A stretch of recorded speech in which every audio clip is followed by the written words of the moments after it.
bem-vindos ao podcast do Instituto Ludwig Fomes Brasil. Meu nome é Bruno Garchagen. Hoje eu converso com Luiz Felipe Pondé, professor, escritor e pós-doutor em epistemologia.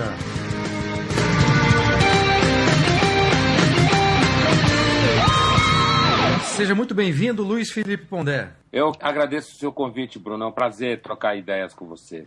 Obrigado, Pondé. Bom, Pondé, o tema da liberdade está sempre presente nos seus artigos de jornal e, de certa forma, até nos seus livros. Considerando a nossa vida em sociedade no Brasil, qual é hoje, Pondé, o maior inimigo que você identifica, o maior inimigo da liberdade no nosso país? Olha, eu penso em vários tipos de inimigos, mas eu diria, num certo plano, a formação que os jovens têm recebido, pelo menos nas escolas de classe média alta, para não me referir a todas as escolas, mas nesse nível onde é formado grande parte daqueles que são futuros fazedores de opinião. Esses jovens são formados na escola numa raiva indigesta à atividade de mercado, por exemplo. Eles são formados em todo tipo de discurso marxista, e mesmo que não marxista objetivamente, mas as suas derivações, que levam a casos como o que a gente conhece aqui em São Paulo, chamado Movimento Passe Livre, que são jovens extremamente arrogantes, que não entendem nada da realidade, mas que querem decidir como se organiza transporte num país complicado como o Brasil. Então, eu diria que um primeiro grande inimigo da liberdade no Brasil hoje, do meu ponto de vista, do meu dia a dia, com quem eu convivo, é a forma como as escolas têm formado jovens na ignorância histórica, né? Na ignorância de tradições políticas que não só a tradição de esquerda, no ódio à atividade empresarial. E, nesse sentido, inclusive atrapalha a reflexão sobre quaisquer problemas que possam existir na sociedade de mercado. Então, eu diria que é a ignorância da história, a ignorância da política, e também um derivado disso que é uma enorme idealização da realidade, que cai sempre naquela ideia que a gente tem, que o Burke disse, que é quando você ama a humanidade e detesta seu semelhante, você acaba sendo inimigo da liberdade das pessoas reais. Agora, Pondé, esse problema do ensino, né, no Brasil é um problema muito sério, você apontou a parte substantiva dele, mas qual é a origem desse problema que depois vai resultar, né, nesse problema específico do ensino? Porque, no fundo, a gente vê a origem do problema que se manifesta agora com os jovens atuais, mas a gente tem um problema anterior que são os professores que hoje dão aulas, né, nos colégios, né?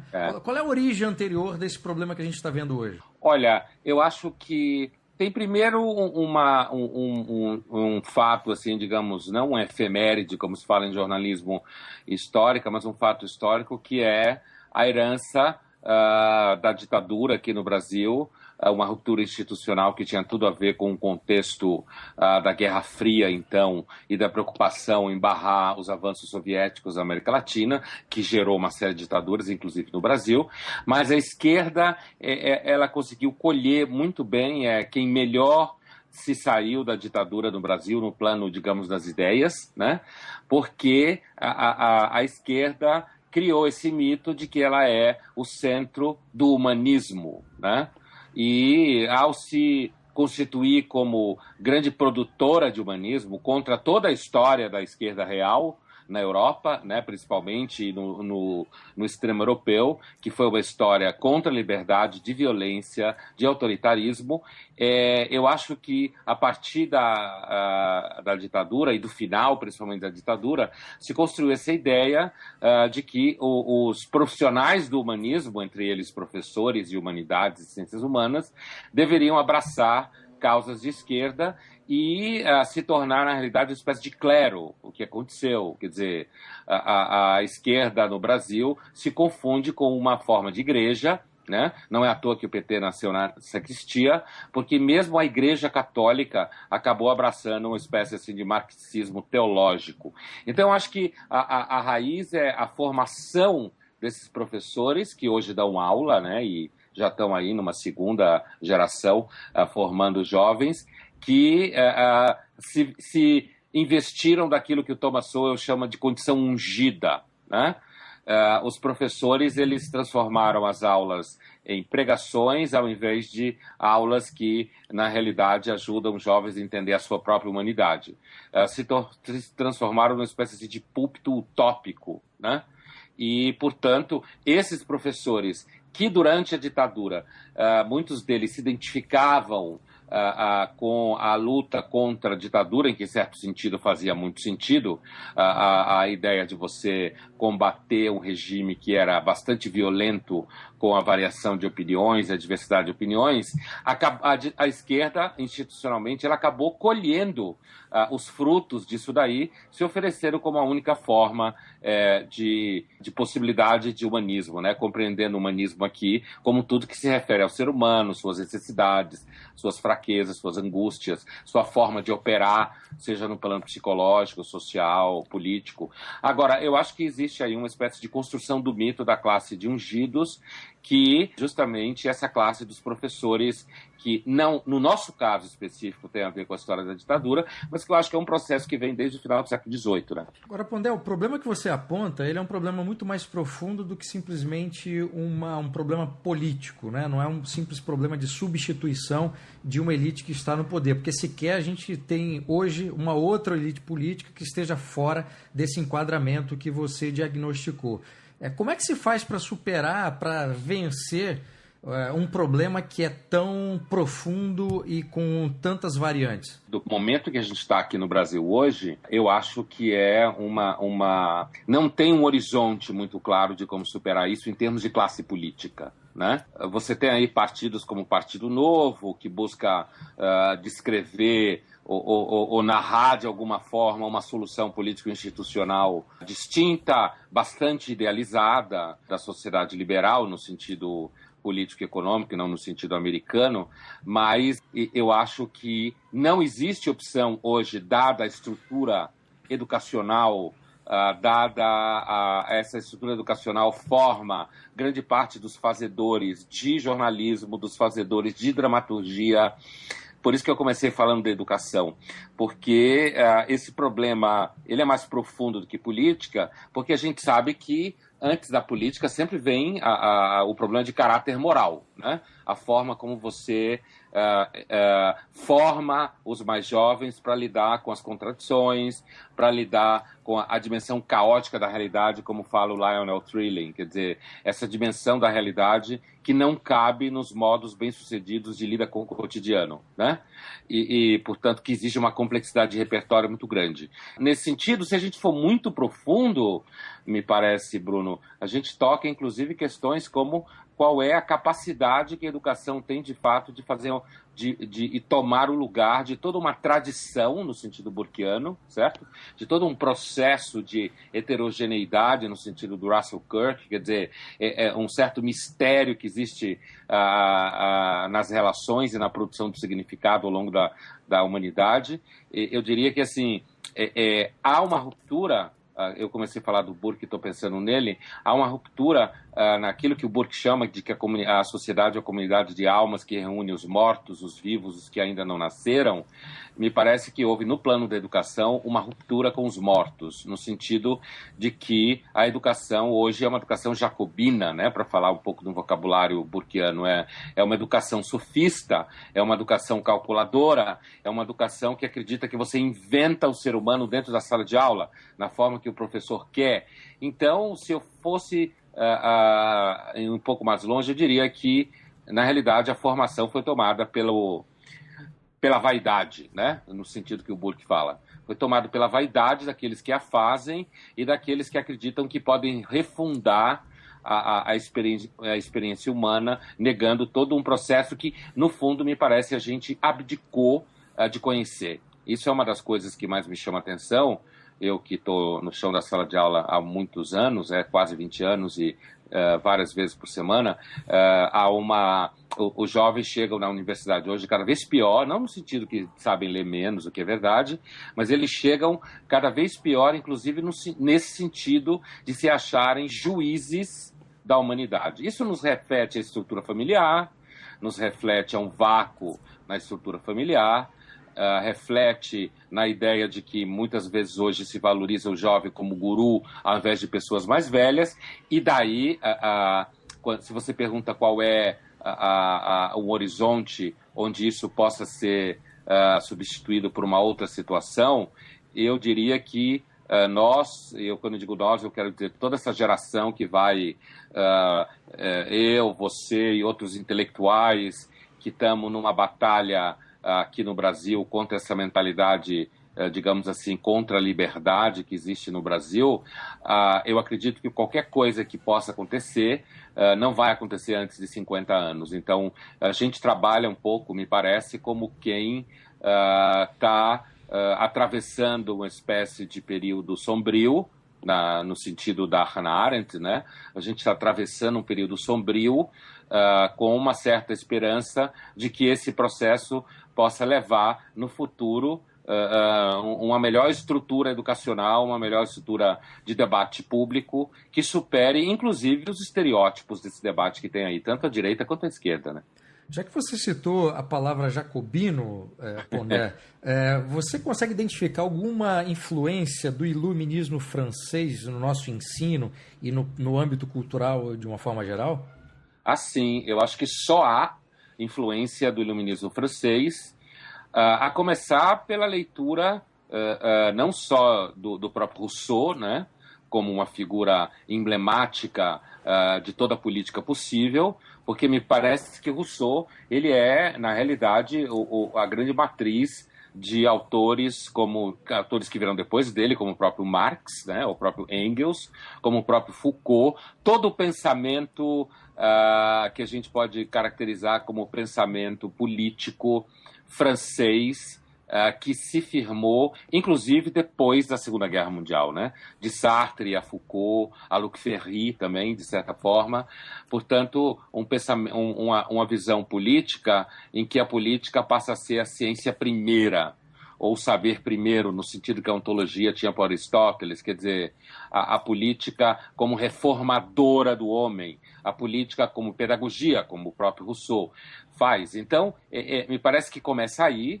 E o outro indício é o fato de que, se a gente for cercar assim, alguns totens da universidade, na sua maior parte, nos departamentos de humanidades como um todo, me referindo aí tanto ciências humanas quanto filosofia e letras, em alguns casos até psicologia, você tem figuras como o próprio Marx, figura como Vygotsky, figuras como Foucault, figuras como Bourdieu e outros semelhantes, Deleuze, que são as figuras que, na realidade, tomam, eu acho que o Foucault tem sido especialmente mais presente, tomam o horizonte da formação do que se ensina na universidade, né? Então, é uma política derivada diretamente da visão de política do Rousseau, como aquilo que o Burke chamava de filosofia da vaidade, né? Mas uma política que se vê não como a gestão do poder com cuidado, sabendo-se que na política você tem que usar muito ceticismo, né? Ceticismo principalmente com as ideias do racionalismo político, no sentido que fala o Michael Oakeshott. Então, assim, essa tradição que eu vou citando, e que é uma tradição que a gente conhece, né? E que você conhece muito bem, quer dizer, essa tradição era excluída da formação. Então, ou na linguagem da Himmelfarb, né? A tradição da sociologia das virtudes, né? Do iluminismo britânico, ou seja, a possibilidade de uma outra racionalidade política não existe no Brasil. A única racionalidade política que existe é a que descende de autores do iluminismo francês e aquilo que ela chama, Himmelfarb, de sua ideologia da razão, né? Nesse sentido de um racionalismo como política refundadora da realidade. E é isso que se estuda nas escolas. Se você, até um Tocqueville, por exemplo, se você quiser estudar, você pode encontrar alguns problemas em departamento de ciência política.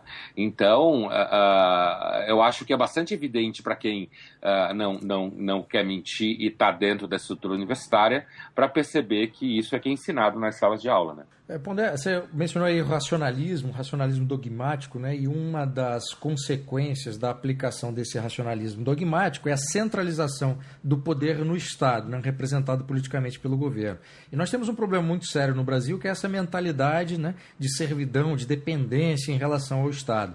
De uma perspectiva cultural, qual é ou quais são os principais efeitos sociais desse tipo de mentalidade estatista que nós temos? Primeiro, acho que assim, de cara me vem a ideia de um certo retardamento mental, né? O estatismo e o centralismo do Estado e essa dependência que o brasileiro tem do Estado necessariamente produz um estado de, quando eu falo retardo mental, eu quero dizer um estado de pobreza cognitiva, uma dificuldade de uma busca epistêmica no sentido daquilo que o Nelson Rodrigues chamava, quando ele dizia que a racionalidade é dolorida como a busca da santidade. Quer dizer, para você conseguir entender o mundo minimamente de modo racional, você precisa passar por quase um processo de busca espiritual disso daí. E o Estado funciona como uma espécie assim de instituição religiosa bastante centralizadora e dogmática. Eu acho que o nosso problema é uma espécie de dogmatismo inconsciente quase, né, em relação à dependência do Estado. E do ponto de vista cultural, isso vai desde editais que só podem falar o que o Estado quer, aos próprios empresários brasileiros, muitas vezes, que também buscam a Bolsa Empresário, né, como se fala por aí. Quer dizer, a dependência não está só na dependência dos pequenos para com o Estado no Brasil, mas a dependência também está num certo nível alto da classe produtiva empresarial, que não gosta da dimensão de risco do capitalismo, né? O problema do capitalismo é que ele encerra, é sempre bom lembrar que Adam Smith era um filósofo da moral, né? Então, o capitalismo é, no fundo, um sistema moral, né? Compreendido como a busca de maturidade econômica e autorresponsabilidade. E isso daí, a maturidade é alguma coisa que nunca se realiza plenamente e você sempre realiza sangrando. Então, a dependência do Estado, as consequências culturais, desde um edital viciado ideologicamente, né, até uma certa timidez radical de setores da economia privada de financiar a cultura, ou quando financia, não querer financiar nada que entre em conflito com, por exemplo, o PT, hoje em dia. Então, é o que eu disse no começo, a dependência do Estado, do ponto de vista cultural, produz um retardamento cultural, cognitivo e epistêmico. Aliás, você citou os empresários, uma parcela dos empresários brasileiros não é apenas contrária totalmente à economia de mercado, como atua contrariamente à economia de mercado, né? Inclusive financiando os inimigos do próprio mercado, né, Pondé? Opa, isso, Bruno, isso é uma das coisas que mais chama atenção, é como jovens intelectuais que não são alinhados com o estatismo e com o pensamento de esquerda no Brasil, como encontram dificuldade, inclusive, para sobreviver, né? Porque se a gente for falar de investimento em, digamos assim, institutos culturais no Brasil, e pensando até em grandes bancos, o financiamento vai todo para o pensamento, para esse nhenhenhen da esquerda, da vitimização, essa lógica opressor-oprimido, que é uma das versões mais perversas da dependência do Estado, porque quando você define a relação opressor-oprimido, você oferece a si mesmo como aquele que vai acabar com essa relação, sendo você do Estado, né? O que, na realidade, descreve mais uma relação de dependência. Então, você tem aí, no Brasil, se você for um jovem intelectual não alinhado com a esquerda, você vai ter muita dificuldade de sobreviver das suas ideias. Porque as ideias aqui, as revistas intelectuais, grandes editoras, inclusive, elas são totalmente próximas desse, digamos assim, desse physique de rôle de esquerda que existe no Brasil. Então, me chama muito a atenção, inclusive, como você tem grandes famílias de empresários e seus descendentes jovens, como eles são todos alinhados com o pensamento de esquerda de uma forma ou outra. Então, como que eu costumo dizer, por exemplo, com certas instituições que por exemplo, combatem a publicidade para crianças, né? Que é um setor que gera muito dinheiro, muita economia e, portanto, muita autonomia, porque o que gera autonomia é sempre economia, e eu não estou falando no mundo perfeito, eu estou falando no mundo possível, que se conhece historicamente. Você tem muitas instituições financiadas por grande capital, como falam os marxistas, por grandes empresas, que combatem sistematicamente a publicidade, e eu costumo dizer que, na realidade, elas o fazem porque elas não querem que ninguém mais fique rico, né? Elas querem que só elas sejam ricas. Então, nesse sentido, elas acabam combatendo toda iniciativa que não esteja alinhada com a relação entre um Estado populista de esquerda e uma grande classe empresarial que quer que o país continue sendo um país de 5 ricos. Além do seu trabalho como jornalista, que é o trabalho mais conhecido, né, como colunista da Folha, e os seus livros, né, mais para o público geral, você também tem um trabalho acadêmico e é um estudioso tanto do Dostoiévski quanto do Pascal, né? Tem livros aí, Crítica e Profecia, sobre Dostoiévski, O Homem Insuficiente e O Conhecimento da Desgraça, ambos sobre pensamento de Pascal. Nessa discussão sobre a liberdade, de que forma que você acha que cada um deles pode ou não contribuir para esse debate? Olha, do ponto de vista do Pascal, é um autor do século XVII, inserido num debate acirrado acerca da antropologia filosófica de então, um combate entre uma visão que mais tarde ficou conhecida como a visão humanista, entendida não como a erudição, como a gente fala, de um certo humanismo como a reunião de disciplinas que ajudam a compreender o homem e sua história, mas o humanismo como orgulho do ser humano com relação a si mesmo. O Pascal vai ser um duro crítico dessa idealização que o homem faz de si mesmo. E, nesse sentido, o pessimismo antropológico, a própria noção de homem suficiente que eu cunhei nesse livro, que é fruto do meu doutorado, né? Essa noção de homem suficiente, o lugar da liberdade nessa noção de homem suficiente é pensar a liberdade como a consciência de alguém que sabe que não se basta, certo? É pensar a liberdade como a liberdade contra o orgulho. É pensar a liberdade como um combate constante à autoidealização.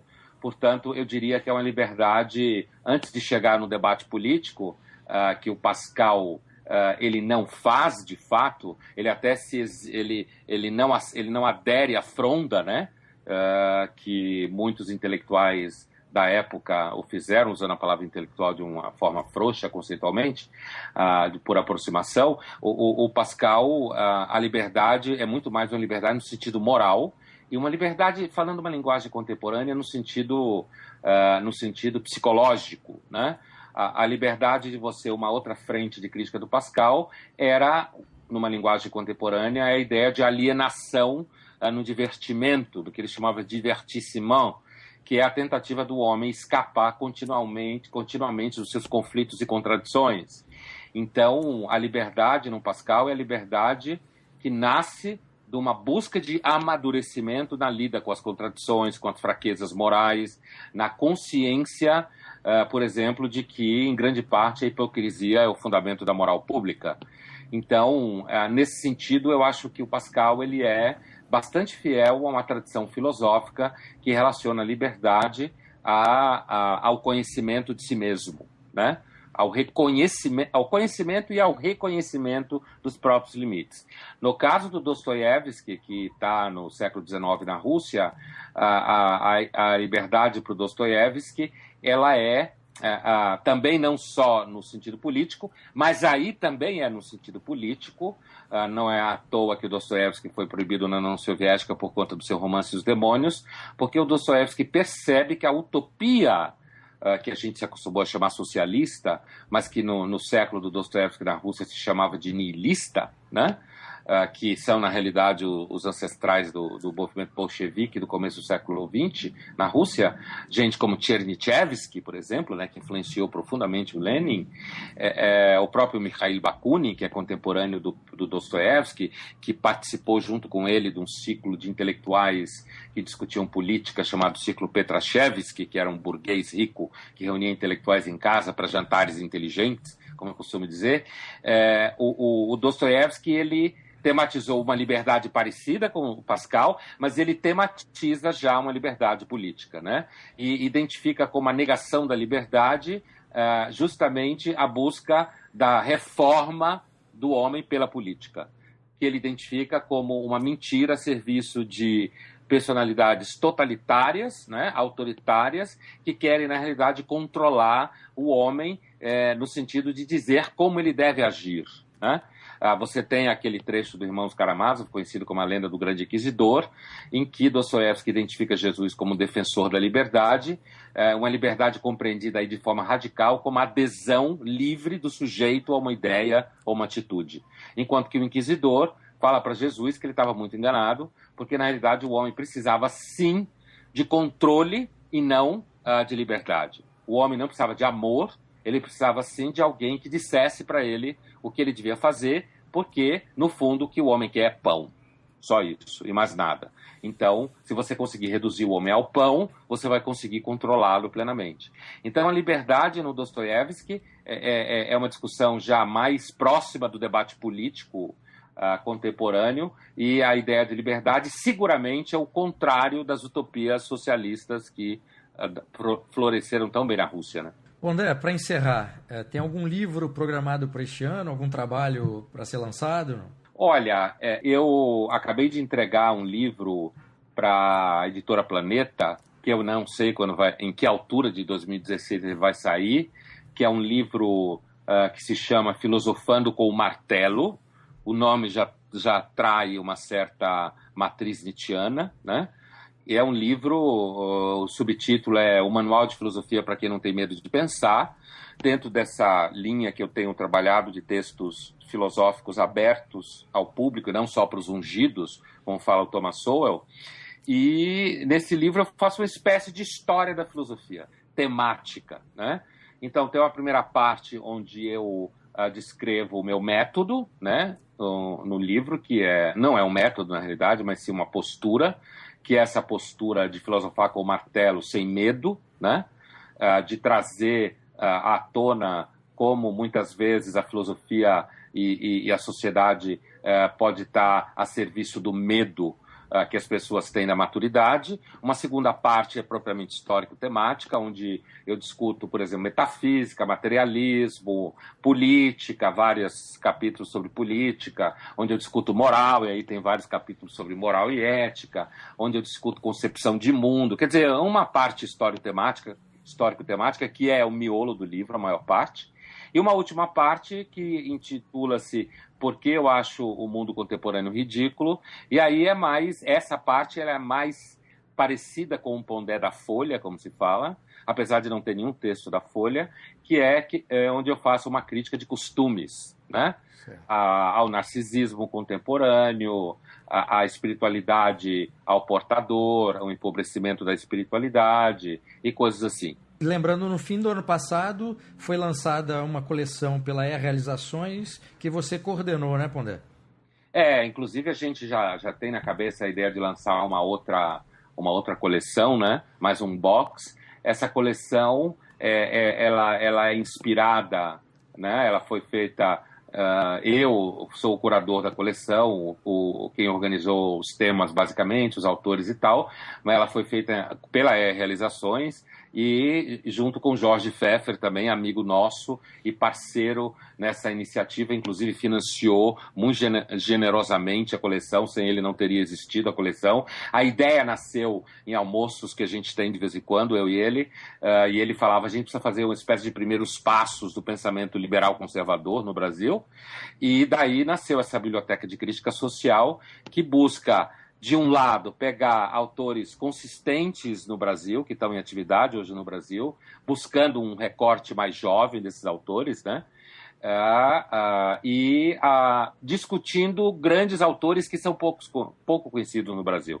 Não que não tenha livros de alguns deles traduzidos, mas que ainda tem pouca inserção, como a própria historiadora Gertrude Himmelfarb, o Thomas Sowell, o Russell Kirk, né? O próprio Leo Strauss e o psiquiatra inglês vivo Theodore Dalrymple. Então você tem historiador, você tem filósofo, você tem um economista que na realidade é um filósofo social e político, que é o Sowell, e você tem um psiquiatra organicista, como se fala, no sentido que trabalha com remédios, né? E sempre trabalhou em hospitais em regiões economicamente vulneráveis, como diz o politicamente correto, mas que tem nele uma tradição shakespeariana de olhar moral, eu diria filosoficamente moralista, que em filosofia moralista não significa faire la morale, como falam os franceses, mas moralista significa uma espécie de especialista na alma humana. O Theodore Dalrymple é um especialista na alma humana. Então, esse primeiro box tem esses autores, né? Trabalhados, né, pelo Fernando Amed, ele trabalhou o Sowell, o Maurício Rigg trabalhou o Dalrymple, o José Luiz Bueno trabalhou a Himmelfarb, a Thalita Carvalho Pondé trabalhou o Léo Strauss, e o Alex Catarino trabalhou o Russell Kirk. E a gente já está delineando o próximo box. Perfeito. Luiz Felipe Pondé, muitíssimo obrigado pela entrevista. Eu que agradeço. É sempre um prazer conversar com você, Bruno. Obrigado, Pondé.